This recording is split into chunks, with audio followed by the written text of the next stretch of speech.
సంవత్సరాలు ఈ కాలాన్ని తట్టుకొని నిలబడ్డ చార్మినార్ లాంటివి ఇంజనీర్లు కట్టబట్టి నాణ్యత ఉండబట్టే ఇవాళ అవన్నీ ఉన్నాయి.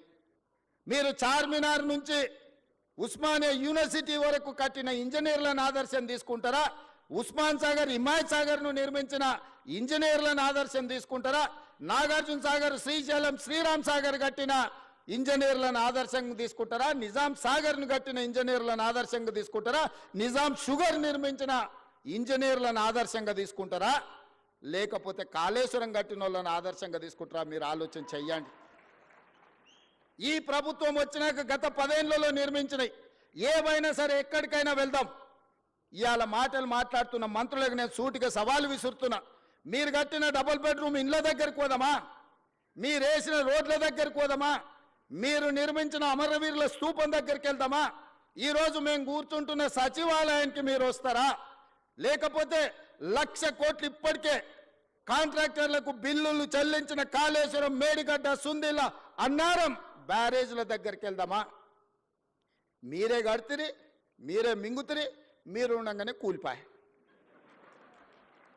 ఇప్పటికీ డిపిఆర్ లేదు, డీటెయిల్ ప్రాజెక్ట్ రిపోర్ట్ లేకుండా ఒక చిన్న గుడిసేసుకున్నా ఇవాళ రేపు మనం ఒక మేస్త్రిని పిలిచి అయ్యా 2 అర్రల గుడిసే వేయదలుచుకున్నా కట్టెలు ఎంత పడుతుంది, సొప్పు ఎంత పడుతుంది, ఒకవేళ స్లాబ్ వేయదలుచుకుంటే సిమెంట్ ఎంత పడుతుంది, స్టీల్ ఎంత పడుతుంది, కంకర ఎంత పడుతుంది, ఖర్చు ఎంత అవుతుందని మనం అంచనా వేసుకుంటాం.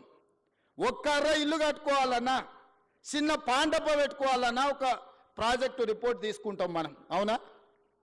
1,50,000 కోట్ల అంచనాలు, 38,000 కోట్ల రూపాయల అంచనా ఉన్న ప్రాణహిత చేవెళ్ళ పేరు మారి కాళేశ్వరమై రీడిజైనింగ్ పేరు మీద 1,50,000 కోట్లకు అంచనాలు పెంచి ఇవాళకి 1,00,000 కోట్లు చెల్లించిండ్రు. 3వ టీఎంసీకి ఇంకా పనులు పూర్తి కాలేదు. ఇంకా రిజర్వాయర్ల విషయంలో కొండపోచమ్మ మల్లన్న సాగర్ గురించి ఈరోజు వాళ్ళు మాట్లాడుతున్నారు. మల్లన్న సాగర్లో ఈరోజు నిపుణులు చెప్తున్నారు, జియోలాజికల్ సర్వే ఆఫ్ ఇండియా వాళ్ళు అది ఎక్కడైతే నిర్మించిందో భూమిలో వర్టికల్ ఒక చీలిక ఉన్నది. 50 టీఎంసీల నీళ్లు నింపిన రోజు అది కుంగిపోయి భూకంపం వచ్చి ఊర్లే తుడిచిపెట్టకపోతాయని చెప్పి వాళ్ళ సాంకేతిక నిపుణులు నివేదిక ఇచ్చారు. గత ప్రభుత్వం ఏ రోజు కూడా 15 టీఎంసీల కంటే ఎక్కువ నీళ్లు నింపలేదు. అట్లాంటి ప్రాజెక్టు మీద 1,00,000 కోట్లు ఖర్చు పెట్టి ఇవాళ కాళేశ్వరం కట్టినామని చెప్పి మాట్లాడుతున్నారు. నేను ఒకటే అడుగుతున్నా, ఈరోజు జరిగిన ప్రాజెక్టులో జరిగిన కమిషను ఈరోజు సాంకేతిక నైపుణ్యం మీద కొంతమేరకే విచారణ చేస్తుంది. బెస్ట్ సాంకేతిక నిపుణులను నియమిద్దాం.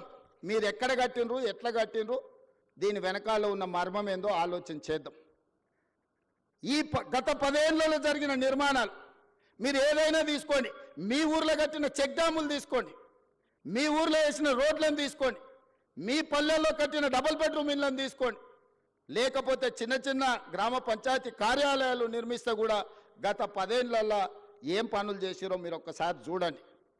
నేను ఎందుకు ఈ మాట చెప్తున్నా అంటే 100 సంవత్సరాల అనుభవం ఒక్క పక్కన ఉంటే 10 సంవత్సరాల దుర్మార్గమైన ఇంకొక అనుభవం ఇంకొక పక్కన ఉంది. అందుకే ఈరోజు మీరు ఆలోచన చేయండి. ఒక పెద్ద మనిషి, ఒక అధికారి నాకు చెప్పిండు, సార్ రాజకీయాలలో ప్రభుత్వ ఉద్యోగాలలో 3 దిశలు ఉంటాయని. 3 దశలు ఏంటివంటే చేరినప్పుడేమో గరం ఉంటారంట, కొంత దూరం పోయినాక నరమవుతారంట, చివరికి వచ్చేవరకల్లా బేసరం అవుతారంట. దయచేసి చేరినప్పుడు ఏ గరంతో ఉన్నారో మీరు ఉద్యోగ పదవీ విరమణ చేసే వరకు అదే గరంతో ఉండండి, తెలంగాణను నిర్మించండి. ఏ సూక్తి అయితే ఉన్నదో మొదట్లో గరం, తర్వాత నరం, మూడోసారికి వచ్చేవరకల్లా బేషరం అనే ఏదైతే ఉందో నానుడి, ఈ నానుడి నాకు మీకు మాత్రం ఎట్టి పరిస్థితుల్లో వర్తించకుండా ఉండాలి. మనం ప్రజలు అత్యంత విశ్వాసంతో మనకు అవకాశం ఇచ్చిండ్రు, ఆ విశ్వాసాన్ని నిలబెట్టుకోవాల్సిన బాధ్యత మన అందరి మీద ఉన్నది. ఇవాళ నేను ముఖ్యంగా 1-2 విషయాలు గుర్తు చేయదలుచుకున్నా, మీరు ఆలోచన చేయండి. గతంలో ఎన్నికలు జరిగినాయి, 2019 ఎన్నికల తర్వాత ఫలితాలు ప్రజలు పార్లమెంట్లో ఇచ్చిండ్రు. వినోద్ కుమార్ గారిని ఓడించారు, కల్వకుంట్ల కవిత గారిని ఓడించారు. 6 నెలలు తిరిగే లోపల ఒకరికి ఎమ్మెల్సీ ఇచ్చిండ్రు, ఒకరికి ప్లానింగ్ కమిషన్ వైస్ చైర్మన్ ఇచ్చిండ్రు. వాళ్ళ కుటుంబ సభ్యులకు ఉద్యోగం పోతే ప్రజలు తిరస్కరిస్తే ప్రజలు తిరస్కరించింది కాబట్టి పక్కన పెట్టాలని ఆలోచన చేయకుండా ఎంబడే వాళ్ళ కుటుంబ సభ్యులకు నియామక పత్రాలు ఇచ్చింది. కానీ 2017లో నోటిఫికేషన్ ఇచ్చిన మీ ప్రిన్సిపల్స్ని ఎందుకు నియామకం చేయలేదు? 2017లో నోటిఫికేషన్ ఇచ్చిన ఫిజికల్ ఎడ్యుకేషన్ టీచర్స్ని ఎందుకు నియామకం చేయలేదు? తన కుటుంబానికి ఒక నీతి, మన కుటుంబాలకు ఇంకొక నీత. ఇదే ఆ కుటుంబం నీతి. ఇంతకంటే ఉదాహరణగా నేను చెప్పాల్సిన అవసరం లేదు. ప్రతివాడు ముసుగు తొడుక్కుంటాడు, కానీ ఓ సందర్భంలో ముసుగు తీస్తారు. లాలూ ప్రసాద్ గారు ఓ ఉపన్యాసంలో చెప్పిండు, ఊర్లో రజకుడి గాడిద మీద ఒక దుప్పటి, రాముల వారి బొమ్మ ఉన్న దుప్పటి ఉండేదంటే ఎప్పుడు మూటలు మోసే గాడిద. అది ఊర్లో ఎవరు చేన్లో మేయడానికి పోయినా అక్కడ ఆ చేను వాళ్ళు కొట్టకపోను చూడంగానే దండం పెట్టేదని. గాడిద ఏమనుకున్నదంటే నాకు ఇంత గౌరవం ఉంది, ఈ మొత్తం ఏ గడ్డి అయినా మేయొచ్చు అని ఊరి మీద పడి తింటా ఉన్నది. ఓ రోజు ముళ్ళ చెట్ల నుంచి పోతుంటే ఆ పైన వేసిన బొంత మీద ఉన్న రాముడి బొమ్మ ఉన్న బొంత ఆ చెట్టుకు తగిలి అది బయటికి పోయింది.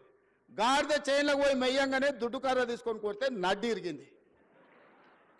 ఎందుకు చెప్తున్నా అంటే ఆయనకు కూడా తెలంగాణ ఉద్యమం అనే ఒక ముసుగు రక్షణ కవచం కొంతకాలం ఉన్నది. ఆ తెలంగాణ ఉద్యమం కోసం మీరు అందరు చేతులు ఎత్తి దండం పెట్టారు. అది వారి గొప్పతనం అని వారు అనుకుంటున్నారు. అది తెలంగాణ ఉద్యమం యొక్క గొప్పతనం, విద్యార్థిని నిరుద్యోగ యువకుల యొక్క త్యాగం. ఇవాళ ముసుగు తొలగింది కాబట్టి ముఖం జల్లక ఆయన ఎక్కడున్నాడో ఇక ఈ పిల్లలు రోడ్ల మీద పడి నోటుకొచ్చింది మాట్లాడుతారు. 10 ఏళ్లలో మీరు చేపట్టని నియామకాలు 10 నెలల లోపల ఈరోజు 60,000 ఉద్యోగ నియామకాలు రేపు 9 తారీఖు నాడు